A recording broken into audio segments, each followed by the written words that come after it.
ఇంతకాలం గడిచిన సంవత్సరాలన్నీ చండాలంగా గడిచిపోయినాయి, తెలిసి తెలియక. ఇక అలా గడవకూడదు.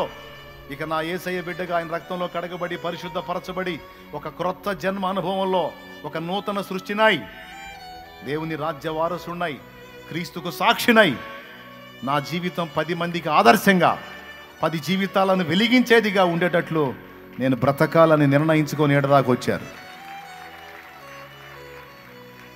ఇది తిరుగులేని తీర్మానం. మీ లైఫ్లో మీరు తీసుకున్న మంచి నిర్ణయం ఇది. దీని ఫలం అనేది రేపు ఫ్యూచర్లో మీకు అర్థమైద్ది. కడబోరం రోగిన నాడు, పరిశుద్ధులు ఎత్తబడే నాడు మీరు కూడా ఎత్తబడుతున్నప్పుడు అబ్బబ్బబ్బబ్బ ఎంత మంచి పని చేశాను నేనన్న సంగతి ఆనాడు నీకు అర్థమైద్ది. ఈరోజు ఈ మాటల్ని నిర్లక్ష్యం చేసి తృణీకరిస్తారు చూడు, వాళ్ళకి రేపు అర్థమైద్ది. కాబట్టి ఇదే పిలుపు, దేవుడు మాకు ఇచ్చినటువంటి ఆజ్ఞ ఇది. సర్వలోకమునకు వెళ్ళి సర్వ సృష్టికి సువార్త ప్రకటించండి.